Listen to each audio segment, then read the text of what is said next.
Assalamualaikum warahmatullahi wabarakatuh. Bismillah walhamdulillah wassalatu wassalamu ala rasulillah amma ba'd. Saudara-saudariku sebangsa dan setanah air yang saya hormati dan saya cintai. Bersyukur kepada Allah subhanahu wa ta'ala hari ini kita dipertemukan kembali dalam suasana bulan Ramadan. Insya Allah puasa kita, ibadah kita semuanya diterima oleh Allah subhanahu wa ta'ala dan mendapatkan balasan yang sebaik-baiknya. Saudara-saudari sekalian, berita menghebohkan. Menteri Sosial Saifullah Yusuf mengajukan 10 nama untuk diangkat menjadi pahlawan nasional. Dari 10 nama tersebut, ada satu nama yang harus kita tolak, harus kita suarakan, karena nama ini terkait dengan klan Ba'alawi, di mana klan Ba'alawi jelas-jelas tidak punya andil dalam perjuangan negara kesatuan Republik Indonesia, juga tidak punya andil dalam pembebasan Indonesia dari penjajahan Belanda. Bahkan untuk melestarikan penjajahan, Belanda menggunakan klan Ba'alawi sebagai jongos, sebagai budak yang dipekerjakan untuk membungkam, untuk menindas, mematikan perjuangan rakyat Indonesia yang ingin bebas dari penjajahan. Kini tiba-tiba seorang nama Idrus bin Salim Al-Jufri dari Sulawesi Tengah diusulkan oleh Saifullah Yusuf menjadi pahlawan nasional. Entah katanya ini sudah diajukan tahun lalu sebelum Saifullah Yusuf menjadi Menteri Sosial. Bagi saya Saifullah Yusuf tidak ada bedanya dengan pengurus Nahdlatul Ulama yang membela Ba'alawi, yang melindungi para habib, yang memberikan kehidupan para habib untuk tetap hidup di tengah-tengah NU. Dan kini rupanya diangkat lebih tinggi lagi klan Ba'alawi sebagai sebuah klan yang dianggap punya andil dalam kemerdekaan Republik Indonesia, dalam mengisi kemerdekaan Republik Indonesia. Padahal jelas-jelas klan Ba'alawi sama sekali tidak punya andil. Kalau toh misalnya dianggap orang yang bernama Idrus bin Salim Al-Jufri ini punya andil dalam pendidikan di Indonesia, apa bedanya dengan guru-guru yang berjuang tanpa dibayar? Banyak sekali tokoh-tokoh nasional, tokoh-tokoh Indonesia yang tidak menjadi pahlawan dan tidak diusulkan menjadi pahlawan nasional, padahal mereka punya andil besar dalam pendidikan Indonesia. Kalau toh orang bernama Idrus bin Salim Al-Jufri ini dianggap punya jasa dalam bidang pendidikan, maka selayaknya lebih banyak orang Indonesia, tokoh-tokoh Indonesia yang mempunyai peran besar dalam memajukan pendidikan di Indonesia.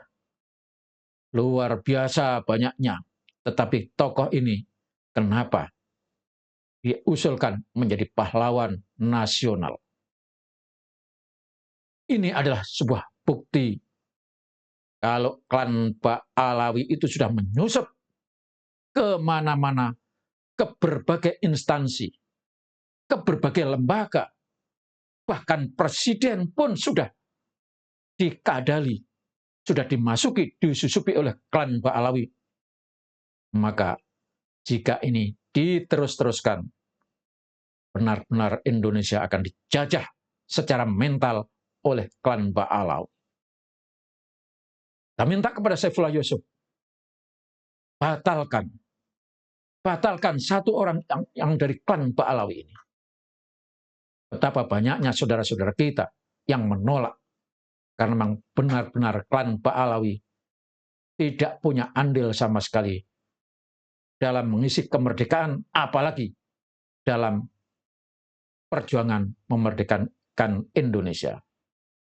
Mari kita dengar suara. Assalamualaikum. Well, dari kemarin kita disuguhi berita yang bikin jidat kriwil tapi hati ketawa ngakak. Jadi gini, Menteri Sosial kita, Gus Ipul, lagi sibuk ngajuin nama-nama buat calon pahlawan nasional 2025. Katanya ini tentang persatuan, kebersamaan, dan kerukunan.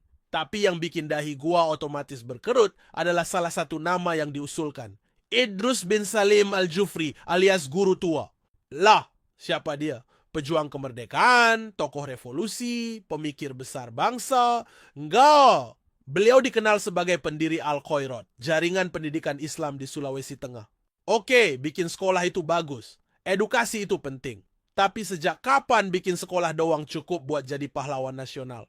Kalau gitu, kenapa nggak angkat semua pendiri madrasah di Indonesia juga sekalian? Pak guru SD gua juga berjasa dong. Tiap hari ngajarin anak-anak, nggak pernah bolos, sabarnya setengah mati. Tapi kok nggak masuk daftar? Apa karena beliau bukan bagian dari klan tertentu? Pahlawan nasional itu harusnya punya dampak besar buat bangsa. Baik dalam perjuangan kemerdekaan, politik, atau sosial. Nah, Idrus Al-Jufri ini jejaknya di mana? Pernah nggak beliau ada di garis depan pergerakan nasional? Pernah nggak namanya muncul dalam sejarah perjuangan bangsa? Atau ini cuma proyek glorifikasi buat bikin klan tertentu makin eksklusif? Kalau gini caranya, lama-lama pahlawan nasional jadi kayak gelar kehormatan yang bisa diminta asal punya koneksi yang kuat.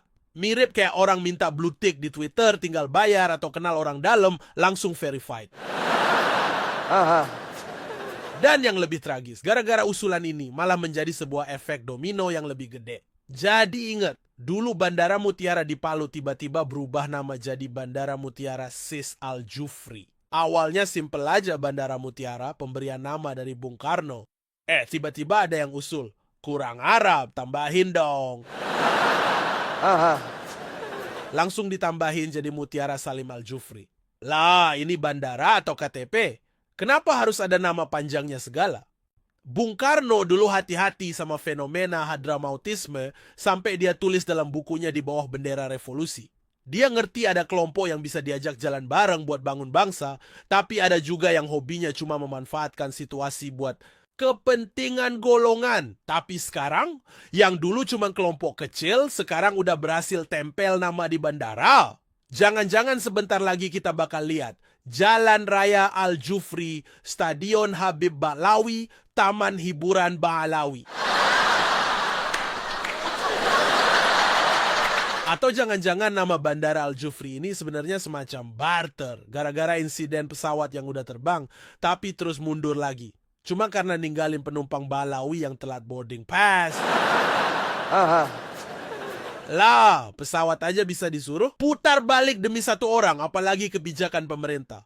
Besok-besok jangan kaget kalau jalan tol juga bisa rewind. Cuma gara-gara ada yang ketinggalan rombongan Habib. Jadi kesimpulannya Gus Ipul dan Kemensos, please deh, jangan main-main kasih gelar pahlawan nasional kayak kupon undian. Ini bukan sertifikat penghargaan buat yang rajin setor nama, bukan juga ajang giveaway buat yang fanbase-nya paling berisik. Nah, kalau begini terus, jangan kaget kalau tahun depan ada yang ngajuin Habib Ba'lawi sebagai pahlawan nasional, lengkap dengan gelar resmi, sang pendekar klaim keturunan. Pejuang self-proclaimed garis nabi. Dan ahli waris yang tak diakui. Besok-besok mungkin kita juga bakal lihat gelar baru. Habib influencer revolusioner, pahlawan nasional TikTok. Karena ya katanya warisan genetik lebih penting daripada kontribusi nyata. Nah, sekarang saatnya kita sebagai rakyat jelita angkat suara dan tolak mentah-mentah usulan absurd ini. Kita harus kasih tahu Kementerian Sosial dan Gus Ipul bahwa Indonesia bukan ajang fan meeting kelompok tertentu. Pak Prabowo dan para tokoh politik lainnya juga wajib buka mata dan kuping lebar-lebar. Jangan sampai gelar kehormatan ini jadi ajang glorifikasi golongan, sementara pahlawan yang benar-benar berdarah-darah buat bangsa malah dilupakan. Ini bukan soal suka atau tidak suka, ini soal adil atau tidak adil. Kalau gelar pahlawan nasional diberikan cuma berdasarkan popularitas di kelompok tertentu, ya mending sekalian bikin polling di Instagram aja.